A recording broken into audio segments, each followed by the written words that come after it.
आप बताइए आखिरी घंटे के बड़े सवाल कौन से? बड़े सवालों में ये कि बाजार में जो ऊपरी स्तरों से प्रॉफिट बुकिंग आती दिखी उसकी कोई खास वजह है क्या? क्यों आई है ये प्रॉफिट बुकिंग? ये जानना समझना है ज़रूरी। इसके अलावा कच्चा तेल नीचे है तो फिर बाजार को किस बात का है डर? क्या आज फिर कैश का डर रहेगा कि 3:15 बजे बाद क्या होगा, कैसे होगा? 3:15 का समय आज क्यों है अहम? आखिरी घंटे में रिकवरी आएगी या फिर गिरावट और बढ़ सकती है? निफ्टी बैंक निफ्टी में मजबूत सपोर्ट कहाँ है और किस लेवल के नीचे बंद होने पर कल के लिए थोड़ी रिस्क बढ़ जाएगी? और अगर रिकवरी आती है तो फिर इस रिकवरी में किन लेवल्स में, किस रेंज में पोजीशन हल्का करना होगा? समझदारी का काम। तो ये हैं सारे सवाल जिनके मिलेंगे जवाब। ओके। लेकिन सर ऐसा तो नहीं कि आज बाजार में मतलब सब कुछ तो पॉजिटिव फैक्टर्स ही थे, चाहे गिफ्ट निफ्टी देख लें, यूएस मार्केट्स देख लें, कहीं ऐसा तो नहीं कि पॉलिसी पसंद नहीं आई हो बाजार को? नहीं, ऐसा नहीं है कि पॉलिसी में ऐसा कुछ भी नहीं जो ना पसंद आए। एक तो पहली बात तो कि आज की पॉलिसी बहुत शॉर्ट एंड स्वीट थी। मेरे ख्याल से गवर्नर साहब की सबसे छोटी पॉलिसी आज ही देखी हमने। 20 मिनट में खत्म मुश्किल से 20-25 मिनट में एक पॉलिसी खत्म हो गई। तो इतनी छोटी पॉलिसी आज तक हमने कभी देखी नहीं, number one. Number two, policy में अगर उन्होंने इन्फ्लेशन का अनुमान थोड़ा सा घटाया और जीडीपी का अनुमान थोड़ा सा बढ़ाया है 10-10 बेसिस पॉइंट पे, तो फिर इसमें खराबी क्या है? हाँ, चिंता जताई, चिंता तो जताएंगे भाई, ऐसे माहौल में कौन नहीं जताएगा? आपको हमको रोज चिंता होती है ट्रम्प की, उनको नहीं होगी? सही बात। गवर्नर तो हमारे ही हैं। हम चिंता करें तो उनको भी तो हमारी चिंता होगी ना।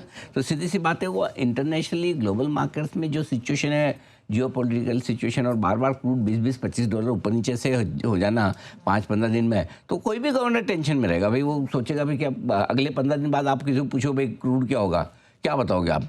एनीबॉडीज गेस, 60 होगा या 90 होगा, 100 होगा, यू नेवर नो। तो इसलिए क्या होगा कि इसलिए वो थोड़ी सी चिंता वाली कमेंट्री तो उनकी जायज़ है। उसमें तो कभी कॉन्फिडेंटली बोल नहीं सकता भाई मेरी बात हो गई, ट्रम्प से युद्ध खत्म होने वाला है। ऐसा थोड़ी कोई गवर्नर बोल सकते हैं, कोई भी किसी देश का नहीं बोल सकता। तो जाहिर सी बात है, मेरे ख्याल से पॉलिसी में ऐसा कुछ भी नहीं है जो कि आपको लगे कि ख़राब है। हाँ, आप कहने के लिए कह सकते हैं पॉलिसी में ऐसा भी कुछ नहीं कि जो आपका और मूड बना दे। लेकिन ठीक है, जो ऑलरेडी फ्रंट लोड पॉलिसी कर चुकी है, रेट कट कर चुके हैं, उसका असर आप क्रेडिट ग्रोथ में देख रहे हैं। 18% की क्रेडिट ग्रोथ, पर्याप्त लिक्विडिटी का भरोसा। अब गवर्नर साहब से और क्या चाहिए आपको? सिंपल सी चीज़। अब चाहने के लिए तो आप कह सकते हो कि ओ भाई रुपया कहाँ तक रुकेगा, डॉलर और एफसीएनआरबी में कितने आएंगे, क्या आएंगे, वो सारे आपके अलग अलग सवाल हो सकते हैं, उसमें कोई समस्या नहीं है। बट मेरे ख्याल से पॉलिसी का कोई योगदान नहीं है गिरावट में। पॉलिसी ठीक रही बाजार के लिए। तो बाजार को फिर प्रॉब्लम क्या है? प्रॉब्लम भी कुछ भी नहीं है। तो गिरा क्यों? अरे भाई, हर वक्त गिर नहीं सकता, हर वक्त बढ़ नहीं सकता। और हर वक्त ढूंढने जाओगे तो कारण भी नहीं मिलेंगे ना आज। तो गिरावट की आज भी कोई खास वजह नहीं है। न कल थी ना आज है। वजह वजह कोई खास है नहीं। कल तो फिर भी थी, परसों तो परसों नहीं थी, आज नहीं है। निफ्टी 24,700 और बैंक निफ्टी 58,000 के आसपास जाकर अटकता है, ये जरूर दिख रहा है। पिछले 2 दिनों से 24,700 के आसपास। आज का हाई 24,675 है, कल का हाई 24,700 था। बैंक निफ्टी में आज का ही 58,900 करीबन कुछ का बना है। 1 मिनट में देख लूँ। 58,900, 900, 900, 900 का 57,930 का आज का हाई है। कल का 58,065 का हाई था। तो और उसके पहले 58,265 का जो कि कैश में मिला था आपको, ठीक है। तो मेरे ख्याल से 58,000 के आसपास आकर बैंक निफ्टी भी अटक रहा है। तो ये थोड़ी सी प्रॉफिट बुकिंग वाली रेंज और लेवल है जिसके आसपास आप पहुंचते हैं। एक तरह से नई ट्रेडिंग रेंज ढूंढ ली निफ्टी बैंक निफ्टी ने कि हमको यहाँ पे जाके रुकना है, ठीक है।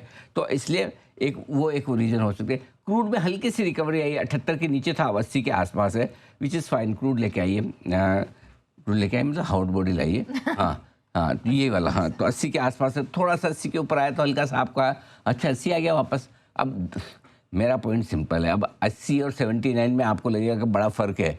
मेरे हिसाब से $1 का फ़र्क है, साइकोलॉजिकल फ़र्क है। $2 बढ़ा है बस। तो यार $20 घट के 2 बढ़ गया तो $102 से घट रहा है बेचारा, 78 तक आ गया। 4 भी डॉलर नहीं बढ़ने दोगे इसको? ऐसा क्रूड है यार, कोई मतलब ऐसा थोड़ी है। तो इसलिए $2-3 बढ़ गया तो थोड़ा सा लोगों को लगा कि प्रॉफिट बुक कर लो। बीच में कोई खबरें चल भी रही थी कि वापस कुछ अटैक वटैक हुआ है एक दूसरे में, पता नहीं कौन कौन सी खबरें।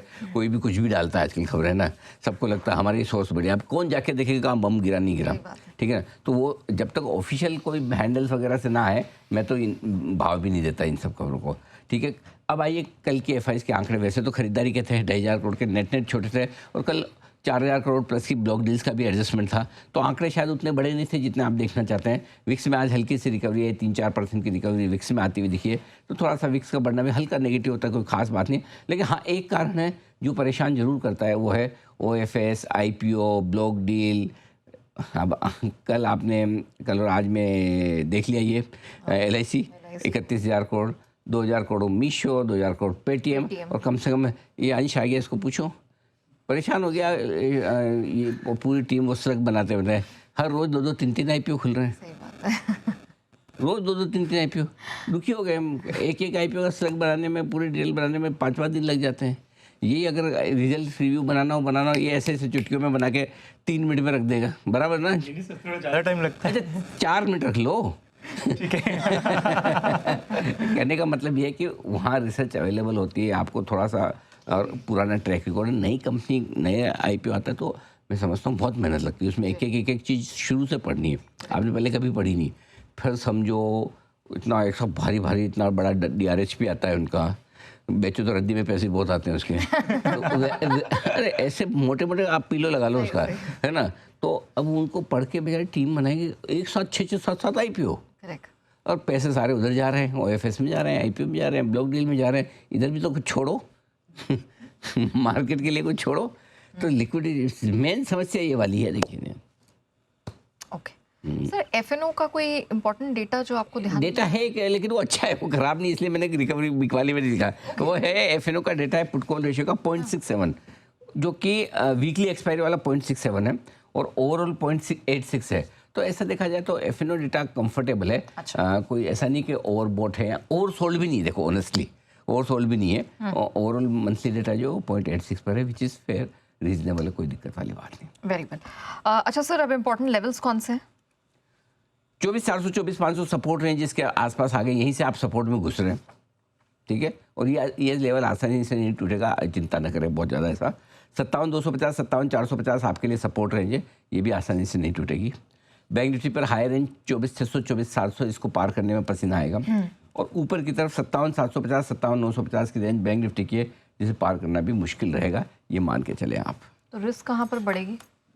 रिस्क मेरे ख्याल से अगर आप 24,400 के नीचे बंद होते हैं तो रिस्क है, और बैंक निफ्टी में 57,350 के नीचे होते हैं बंद तो रिस्क है। एक्चुअली बैंक निफ्टी में 57,000 से लेकर 57,450 के में इतने सारे सपोर्ट है, 57,450 से, 350 से, 250, 75 है, 150 से, 57,050 से, आसानी से ये मल्टीपल बॉड इतने भर भर के सपोर्ट लेके बैठा, नहीं टूटेगा इतना आसानी। अब घूमता किस लेवल से वो अलग बात है, नहीं टूटेगा नहीं।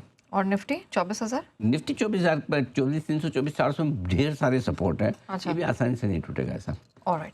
अच्छा सर, अब मुझे थोड़ा ना LIC पर आपसे बात करनी थी। LIC के OFS में sir, I am at the cost of repeating my self, मैं पूछ रही हूँ, लगाना है पैसा? नहीं, कॉस्ट ऑफ रिपीटिंग कुछ नहीं, बढ़िया है, आपने पूछा है और पूछना भी बनता है। क्यों पूछना बनता है वो मैं बताता हूँ नेहा जी। एक्चुअली क्या है, और इसके लिए जब सेठी साहब आएंगे तो मुझे याद दिलाना, उनको धन्यवाद भी देना है अपने को, क्योंकि सेठी साहब ने मुझे एक सवाल लिख के भेजा था। और क्या होता है कई बार है ना, हम कुछ चीज़ें भूल जाते हैं। जैसे आज सुबह डिस्काउंट वाली सी चीज़ दिमाग से निकल गई, ठीक है, लेकिन किसी ने याद दिलाया, हमारे दर्शक ने, अरे डिस्काउंट, मेरे को अरे हाँ इसमें तो डिस्काउंट था, तो तुरंत हमने 9 बजे फिर बताया भी डिस्काउंट।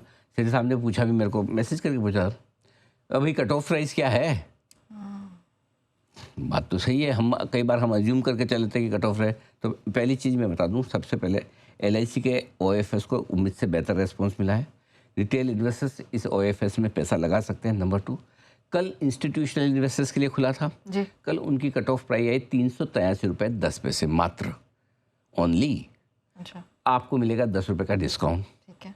आपकी प्राइस आ गई 373 रुपये 10 पैसे, ठीक है। 373 पॉइंट ट्रेन, ठीक है, अभी चल रही 390 के आसपास। मैंने आपको बोला 5 से 10 रुपये 10% बनेगा आपका आराम से, हफ्ते 2 हफ्ते, महीने 2 महीने में। मैं तो बोलता हूँ 2 महीने में 10% बना क्या बुरा है? कहाँ बनता है 2 महीने में 10%? नहीं। और जिसमें नीचे की रिस्क कम हो, ख़त्म तो कभी नहीं होते। एक बार LIC का भाव लेके आइए, तो आज आप तुरंत प्रभाव से LIC के OFS में अप्लाई कीजिए कट ऑफ प्राइस पे। कट ऑफ प्राइस कौन सी है? 383, 10 रुपये का डिस्काउंट मिलेगा, कितने में पड़ा? 373, 10 में 390 में तो अभी भी बिकता है। अगर आपके पास मल्टीपल अकाउंट है, मतलब एक फैमिली में 4 हैं और ज़्यादा आ जाए तो 2 लाख का सब मिल गया, तो फ्यूचर भी भेज दो, हेजिंग होगी आपकी, बन गए ना 18-20 रुपये। आराम का काम, क्या करना, 18-20 मतलब 5% तो नेट खर्चे निकाल के बंद हो जाता है आपका। जी। हो गया आर्बिट्रेज। है कमाई की स्कीम, कोई दे रहा है ऐसी? नहीं। मैं भी नहीं दे रहा, LIC दे रहा, मैं तो खाली बता रहा हूँ। तो यही रिसर्च करके लाते हैं हम, Yes. और इसलिए आप लोगों को लगाना चाहिए। रिटेल इन्वेस्टर के लिए अलग से कट ऑफ प्राइस आज नहीं आएगी, चिंता मत कीजिए, ठीक है। शॉर्ट टर्म इन्वेस्टर को 5-10% का एक अच्छा मौका मिल रहा है, ले लीजिए। मीडियम से लॉन्ग टर्म इन्वेस्टर्स के लिए भी अच्छा मौका है। अब जल्दी से सरकार की तरफ से नया OFS या बिकवाली नहीं आएगी, टेंशन नहीं है।